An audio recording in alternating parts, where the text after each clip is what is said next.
আসসালামু আলাইকুম। সংস্কার বিষয়ে প্রধান উপদেষ্টা রাজনৈতিক দলগুলোর সঙ্গে সংলাপ করলেও বা আলোচনা করলেও সেখানে বিএনপির কিন্তু মূল বিষয়টি ছিল নির্বাচন।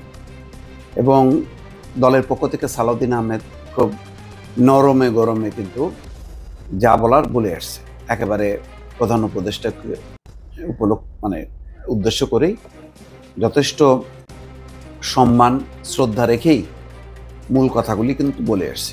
৩০টির বেশি দলকে আমন্ত্রণ জানানো হয়। এখন ভেতরে কে কি বলছে সেটাও প্রধান উপদেষ্টার যে প্রেস উইং তারা সেটি প্রচার করেছে, সেই বক্তব্য সবাই শুনেছে। যেমন তিনি বলছেন সংস্কার বিষয়ে, যে সংস্কার কমিশনের যে গতি, সেই গতি নিয়ে আমরা মোটেও সন্তুষ্ট হতে পারিনি, কারণ এই সংস্কারের জন্য আমরাই প্রধান প্রবক্তা। আপনারা যদি সৌভাগ্যক্রমে দায়িত্ব গ্রহণ না করতেন, তাহলে যখনই ফ্যাসিবাদের পতন হতো তখন অঙ্গীকার অনুসারে আমাদের যেতে হতো। অর্থাৎ আপনারা যদি এই দায়িত্ব না নিতেন, তাহলে যখনই পতন হতো তখন কিন্তু আমাদের, অর্থাৎ বিএনপিকে সেই তাদের যেই প্রকাশ করা বা প্রতিশ্রুত ৩১ দফা, সেই দফা অনুযায়ী তাদেরকে এগোতে হতো। আপনাদের এমন কোনো সংস্কার নেই যেটা এই ৩১ দফার সঙ্গে মেলে না। অর্থাৎ সব সংস্কার কোনো না কোনোভাবে ৩১ দফার মধ্যে আছে। তবে এর বাইরে আপনারা অনেক বেশি সংস্কার নিয়ে প্রস্তাব দিয়েছেন, যে সংস্কার প্রস্তাব নিয়ে আমরা ৩ দিন অবিরত আলাপ করেছি, বিশেষ করে আমাদের দলের পক্ষ থেকে। সালাউদ্দিন আহমেদ বলছেন বিএনপি এর আগে লিখিতভাবে জবাব দিয়েছে। ঐক্যমত্য কমিশনের সংক্ষিপ্ত ভাষণের সঙ্গে তারা খুব একটা একমত হয়নি, যেহেতু এখানে বিভ্রান্তির সৃষ্টি হয়েছিল কিছু। যেভাবে তারা জবাব দিয়েছে সেখান থেকে কম্পাইল করে জানানো যেত যে এগুলো একমত হওয়া গেছে বা অধিকাংশ একমত হয়েছে। তিনি বলেন, যাই হোক, সংস্কার নিয়ে বেশি কথা বলবো না, বললে রিয়াজ ভাই কষ্ট পাবেন। সালাউদ্দিন আহমেদ বলছেন, আমি এখানে প্রশংসা করতে আসিনি, আমরা এখানে আলোচনা করতে এসেছি। এখন আপনাদের যে বিষয়গুলো বোঝাতে পারিনি অবিরত, সেটা কি আজকে বোঝাতে পারবো? মনে হয় না। একটি কারণও নেই ডিসেম্বরের পরে নির্বাচনের, এটি হলো আসল পয়েন্ট। আমরা কেন কি উদ্দেশ্যে ডিসেম্বরের আগে নির্বাচন চাই, যৌক্তিকভাবে আমরা বহুভাবে উপস্থাপন করেছি। জাতির মধ্যে কেউ কেউ ষড়যন্ত্রের একটা সুযোগ নিচ্ছে এবং বিভিন্ন রকমের অস্থিরতা সৃষ্টিরও পায়তারা আছে, আভ্যন্তরীণভাবেও আছে, বহির্বিশ্বেরও আছে। অনেকে বক্তব্য রেখেছে যে পার্শ্ববর্তী একটি দেশ নির্বাচন চায়।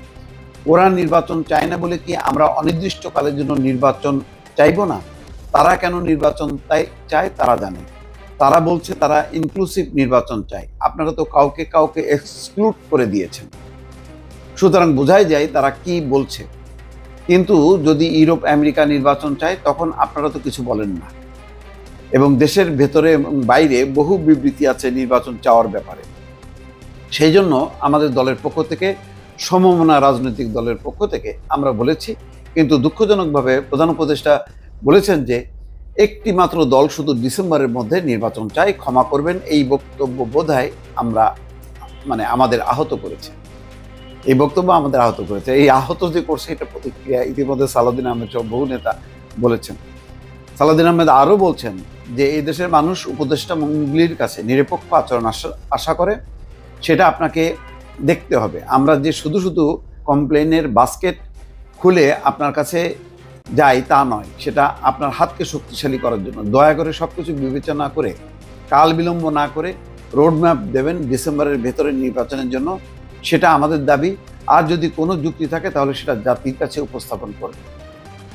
নরমে গরমে, দর্শক বুঝলেন, যথেষ্ট পরিমাণ শক্ত কথা, এমন কোনো কথা নেই যা বলেনি, কিন্তু বলার ধরনটা ছিল যথেষ্ট পরিমাণ সম্মানের সাথে, শ্রদ্ধার সাথে। কেননা এখানে বিএনপি সবসময় বলছে যে তারা এমন কিছু করতে চায় না যেখানে বিভাজন তৈরি হবে, বিভেদ তৈরি হবে, কিন্তু নির্বাচনটা খুবই যে দরকার সেটা তারা অনুভব করছে। দর্শক ভালো থাকবেন, আল্লাহ হাফেজ।